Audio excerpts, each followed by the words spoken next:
Bonjour, aujourd'hui je vais vous parler d'une technique qui est très efficace pour travailler les abdominaux, la gymnastique abdominale hypopressive, ce qu'on appelle dernièrement sur les réseaux le stoma vacuum. Donc c'est une technique exceptionnelle vraiment pour récupérer un ventre plat. Je suis Jeanne Daya, je suis masseur kinésithérapeute et aujourd'hui je vais essayer de vous expliquer tout ça d'une façon brève et efficace. Donc cette technique, elle s'appelle hypopressive. Pourquoi hypopressive? Parce qu'elle va entraîner zéro pression sur vos organes. Contrairement au crunch, à toutes ces gymnastiques suédoises, tout ça, toutes sortes d'abdos, ça va entraîner une hyperpression assez forte sur vos abdominaux. Il faut apprendre quand même à se respecter, à s'aimer et à traiter son corps avec plus de bienveillance.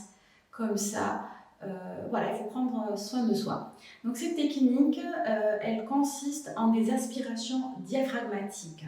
Donc c'est-à-dire le diaphragme, qui est le muscle respiratoire, là ici, qui est la forme d'un champignon, qui remonte, redescend au rythme de votre respiration.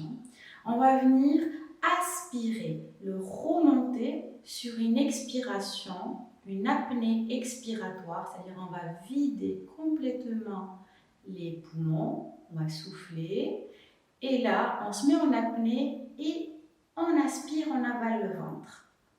C'est une technique qui va entraîner, comme j'ai dit, zéro pression sur vos organes, qui va entraîner aussi une contraction réflexe de tous vos abdominaux, des muscles du dos, du périnée. Que demander au peuple? C'est vraiment très très très bien. Ça va, parce que les autres abdos, ça entraîne des fois des descentes d'organes, une faiblesse du plancher pelvien, du périnée, le fameux périnée, qu'après on a des fuites urinaires et tout ça. En cas d'hernie discale, les autres abdominaux, il faut oublier, ils augmentent la pression intradiscale. Donc, c'est pas très bon du tout quand on souffre d'hernie discale, alors que cette technique, elle est douce et zéro pression. Vous l'avez compris, je l'ai assez dit. Allons-y maintenant à la pratique. Donc, à la pratique, ça donne ça. Vous allez souffler complètement. Avant ça, il faut que vous soyez droit, mais vraiment bien comme il faut. Le bassin, il est en avant, on est un peu cambré. J'exagère un petit peu pour vous montrer. On va venir redresser le bassin, le basculer en arrière.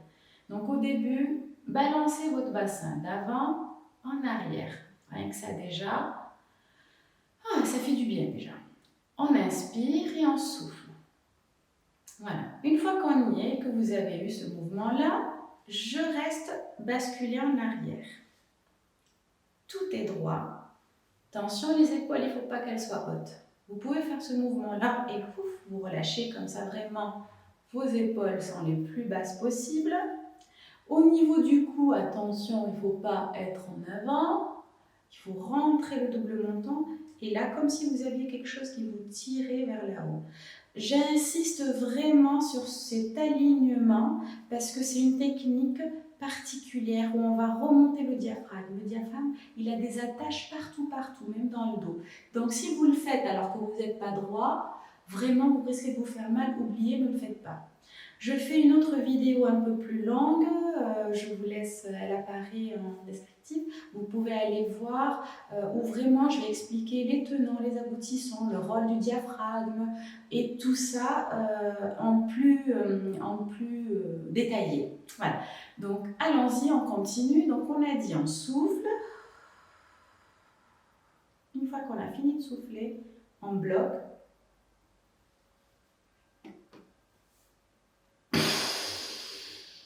En le sent dans le dos. Donc si vous n'êtes pas droit, vous allez vous faire mal. J'insiste bien, vous êtes vraiment bien droit. Et avec cette technique-là, vous allez travailler vos abdominaux de façon réflexe, c'est comme ça. Dès qu'on remonte le diaphragme, tout est accroché directement ou indirectement au diaphragme. Donc tout va se contracter, et les viscères vont se remonter légèrement, c'est pour ça que le ventre y rentre.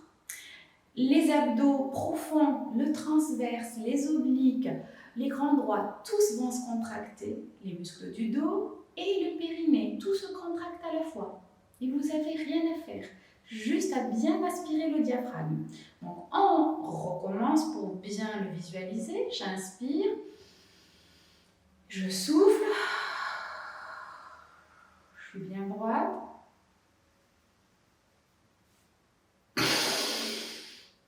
Et on inspire. Donc, je vous remontre ce que ça donne de profil. Donc, j'inspire, là, on laisse bien le ventre se relâcher, je suis bien droite.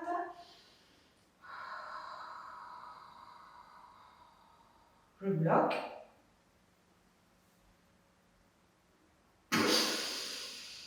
Il y a ce petit bruit qui se fait parce que quand ça se relâche, voilà, ça vient. Donc, pensez à bien quand vous finissez ce mouvement-là d'inspirer. La plupart de mes patients, quand je leur fais faire, ils soufflent. Vous étiez en apnée. Quand on est en apnée, on a besoin d'inspirer. Ça relâche le diaphragme, mais ça fait ce petit bruit. Ce mouvement-là est très très bon et pour la circulation, et pour muscler le dos, et pour muscler le périnée. Ça va entraîner un massage des viscères. Qui dit massage des viscères dit activation de la circulation intra-intestinale au niveau des organes, dit une meilleure flore intestinale. Qui dit meilleure flore intestinale dit meilleure humeur. Maintenant, les études en corrélation sont vraiment, c'est prouvé, c'est scientifiquement prouvé. Qui dit aussi meilleure circulation intra-abdominale, dit aussi meilleure circulation au niveau des jambes. Quand on souffre de rétention d'eau, ça va venir activer tout ça. Le diaphragme va agir comme une pompe. Voilà, il va venir masser tout ça. Donc vraiment, c'est une technique exceptionnelle. Vous pouvez faire cette technique-là allongé, assis aussi. Le plus important, j'insiste, il faut vraiment que vous soyez droit. Voilà, cet alignement, bassin basculé, épaules détendues, la tête, le double menton rentré et bien droit. Je souffle, c'est une apnée expiratoire. Donc, je vide les poumons. C'est important de tout souffler. Je bloque.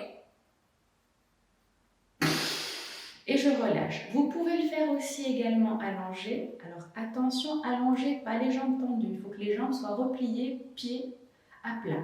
Comme ça, comme j'ai dit, il ne faut pas qu'il y ait de creux.